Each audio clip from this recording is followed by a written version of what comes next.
खुद की जान बचाने वाले की आज जान चली गई। आई होप आप सब अवेयर होंगे जो अभी रिसेंटली कोलकाता के एक मेडिकल कॉलेज में रेप एंड मर्डर केस हुआ एक लड़की के साथ। आज मुझे बात इस पे नहीं करनी है कि उसके साथ क्या हुआ, कैसे हुआ, क्यों हुआ।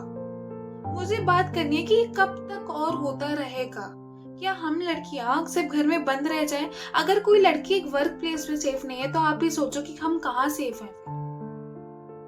वो तो अपनी डॉक्टर की ड्यूटी कर रही थी, डॉक्टर को भगवान समान माना जाता है। आप एक भगवान के साथ एक ऐसा कर रहे हो और आपको मिलता क्या है करके? आप मुझे बताओ, आपने ये कर दिया, क्या हो जाएगा उससे? बेचारे उस माँ बाप की बेटी चली गई, उस बेटी की जान चली गई और हमारे देश से एक डॉक्टर चली गई। हो रहा है ऐसा केस, रोज होते हैं, हर महीने हर दिन होते हैं। हमारे सामने कुछ केस आ जाते हैं, कुछ छुपाए दिए जाते हैं और कुछ छुपे रह जाते हैं। तो यहाँ मैं सिर्फ इतना बताने आई हूँ कि उस लड़की को जस्टिस तो मिलना ही चाहिए, पर प्रोटेस्ट से नहीं। उसके साथ जिसने ये चीजें की है ना, उसको भी जब तक इतनी तकलीफ ना हो तब तक ये चीजें बंद नहीं होंगी। उसको फांसी से फर्क नहीं पड़ेगा, उसको जेल में बंद होने से फर्क नहीं पड़ेगा।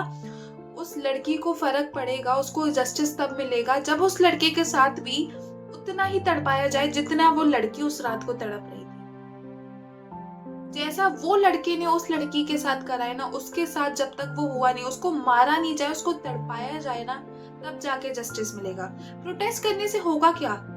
हर साल ऐसे कुछ इंसिडेंट होते हैं, लोग प्रोटेस्ट करते हैं और फिर भूल जाते हैं। कुछ बदला नहीं। आज फिर वही केस हुआ, वो भी डॉक्टर की, मतलब एक मेडिकल कॉलेज में एक डॉक्टर की ड्यूटी में। आपको पता है, मेरे को बिल्कुल भी शॉक फील नहीं हुआ था जब मैंने ये न्यूज सुनी थी। ना ही मेरा ऐसा रिएक्शन था कि हाँ ये क्या हो गया, कैसे हो गया। मेरा बिल्कुल भी ऐसा रिएक्शन नहीं था, क्योंकि ये कोई नई चीज नहीं है। ये चीज होती आ रही है, हो रही है। अगर आप अपनी बेटी को गुड टच और बैड टच के बारे में बता रहे हो, स्कूल्स में भी सिर्फ गर्ल्स को गुड टच और बैड टच में अलग से रूम में जाके बताया जाता है, तो आप कोई बहुत बड़ा काम नहीं कर रहे हो। लड़की को तो वैसे भी पता चल जाता है एक उम्र के बाद कि उसके लिए क्या गुड है, क्या बैड है। मेक श्योर कि आपके बेटे को, आपके लड़के को, आपके घर में जितने भी बॉयज हैं, मैन हैं, उन सबको ये चीजें पता हो, क्योंकि वही ये लोग कर रहे हैं। पता है अब आपके ये एक केस से क्या होगा? अब हमारे माँ बाप हमें थोड़ी थोड़ी जगह जाने पे भी डरेंगे। हमारे लेट आने पर एकदम घबरा जाएंगे कि क्या हमारी बेटी सेफ है।